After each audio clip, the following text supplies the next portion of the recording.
Why is publishing so competitive? It's what we all want to know and it's what we all want to stop. The publishing industry is known to be competitive to get into.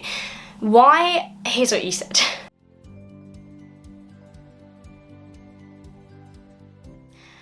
For me personally, I think there are just so few roles available. The publishing industry is quite a small world when you think about it compared to some other industries. And what this means is you basically have to wait for someone to be fired, to pass away, to leave that job, to get promoted, whatever, until a role comes up. It's not one of those industries where you can just make a role up. And what that means is there are a lot of passionate people out there that want to get into publishing, they're passionate about books, but there is no space for them. And so we have this ongoing dilemma of publishing hopefuls who are people that are so passionate and desperate to get into the publishing industry, and they are faced with rejection left, right and centre, giving up hope. Are they going to get in? Yes, they will eventually. Now, a little while ago I put on my Twitter calling to speak to some publishing hopefuls about their experience trying to get into publishing. I'm not going to name names of any of these people just to keep them confidential, etc. But I just wanted to share some of the things that they said because I thought it was really interesting to hear from publishing hopefuls' point of view. If you've watched my videos before, you'll know that I didn't know that publishing was definitely the thing that I wanted to get into, and so I wasn't one of these people that was trying super hard to get into the industry, luckily. And so I was shocked to ask people how long they'd been trying to get into the industry, and listen to this: 3 years and counting. Like, what? Like, that's insane. The fact that someone can be trying for 3 years as well to try and get into this industry, like, that person needs to be hired ASAP just purely for their commitment for trying to get into publishing that long. I'm aware that there are a lot of people that do kind of like side works or retail jobs, etc. while they're trying to get into publishing, but like, that's insane. Similarly, another person said, well, for me, I've been trying to break into publishing for 2 years. Like, what? You know, that, oh, I don't know. Someone said they've been trying since like summer last year. Someone said September 29 and have had varying levels of success. And I think that's the one that stuck out to me the most, because what does it actually mean if you're trying to get into the publishing industry and not getting there? Does that mean you're literally sending off applications and not hearing anything back? Does it mean you are getting interviews but just not being accepted for the full job? What does it mean? Does it mean that they're just not getting the job that they want? So I asked these same people what they thought about why publishing is so competitive. I'm just literally going to try and read out what they said. So one person said, I've applied for all sorts of internships, work experience placements and entry-level positions, but no joy. And I'm sorry to hear that. This person said, I don't have a degree, I'm not sure if that matters. We'll come back to that. I didn't have a degree and I work in publishing. And I work in hospitality, so maybe that's the problem. I don't have the right background or experience. And side note, just like Casey Lawrence said in my interview with her on my channel, you don't have to have a degree to get into publishing, and it doesn't have to be in English. Izzy Panay, who also did an interview on my channel, said about working in hospitality and customer service, and there are actually a lot of transferable skills in those roles that you can bring to publishing that are kind of like vital for publishing. And I did another video as well on the skills that you need to get into publishing, so watch that if you haven't already, and I'll link it down below. But you can bring in so many skills from other jobs and just bring that into publishing. So yeah, I don't think it matters, but I completely understand where this person's coming from. And this person also said, plus I live in the West Midlands, so all the opportunities seem to be in London, which unfortunately is currently the case. Hopefully with the coronavirus pandemic and everyone working from home, it's kind of proved to the publishing industry that we can work from home, and so we can have more diverse employees, you know, hire people from all across the country. Another person said, I think it's so competitive because so many people would love to read. And while that is true, I feel like you don't just have to love reading to get into publishing, because if you said in a publishing interview that you love to read, well, they're going to be like, yeah, and so does everyone here. So I kind of guess what they're saying about like it's competitive because everyone loves to read, but that's not the only thing getting them the job. So don't think that just because they love to read, they got the job. This person said, the winning candidates to me have a lot of experience in publishing. They've probably been to quite a few talks and events organised by publishers. They've probably been part of the school or university paper, which I think is probably quite helpful when applying to a job in publishing, as they know the basics. They probably read a wide variety of books and read a lot of the ones that are in the bestseller lists, and they can sell all this in their applications. Attending events I think is fantastic, and I've said this so many times before, but networking is so key when you want to work in the publishing industry. If you can attend any events, they don't even have to be paid for, just go to the ones that are free, online as well at the moment. Attend as many as you can, just because people will start to know you if you put questions in the chat box.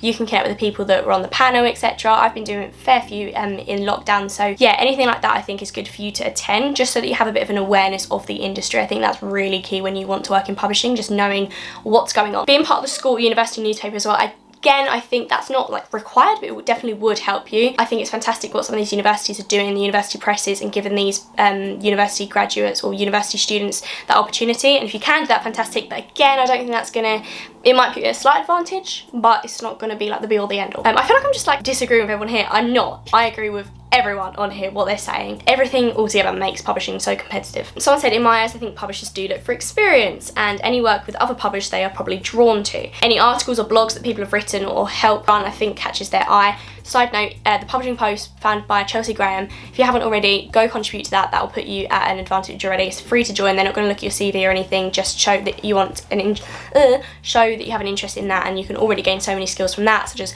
copy editing, proofreading, InDesign, communication, etc, etc, etc. I haven't actually done it, but I know so many people that have, and there's about 120 contributors now. Go check that out, I'll put it in the description down below. This person said, I think they also look for candidates who are confident and very passionate. I am typically, generally not that confident as a person, and I work in publishing. There are people that I work with that are more introverted. There are people in the industry as a whole that are not that confident. There is a place for everyone, so please don't think if you're watching this, I want to get in the publishing industry. It's really competitive, but I'm not that confident, because you don't have to be super confident to work here. This person just hit the nail on the head. Too many applicants, too little positions, and not a lot of variety in those positions. Yeah, so they were saying about like publishers, you know, they can get about 1,000 applications and only employ one person. So it is very competitive. This person has said, I think the winning candidates may have a level of self-confidence and assurance or an additional skill to bring to the table. Again, I've kind of covered that. So let's not dwell on why it's competitive and talk about why we're actually here and why you actually need to be watching this video. It's what can we do about it. I'm not going to single-handedly change the competition of the publishing industry with this video. Again, I think there are so many things that we could be doing. Demystifying publishing, I think, is good.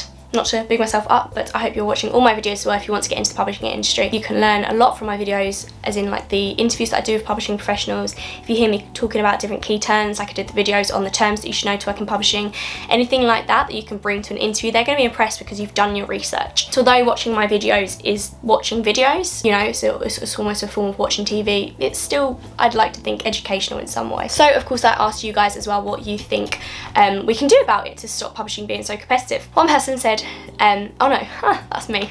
So I said my tips to get into publishing video. I've got a video on the tips to get into publishing, what I think and what other people think you need to do. Go watch that. I'll put it in the description down below. One person said, I would love to see more remote-based jobs for people who live outside of London. The lockdowns have proved it can be done. Yes, yes, yes, yes. And publishers are changing this, and it's probably a long time coming. Companies have already, you know, adjusted to this years ago, but we're getting there. We're getting there. I know it's still very central, but we're getting there. Someone said, I'm not really sure what could change. We don't like that attitude.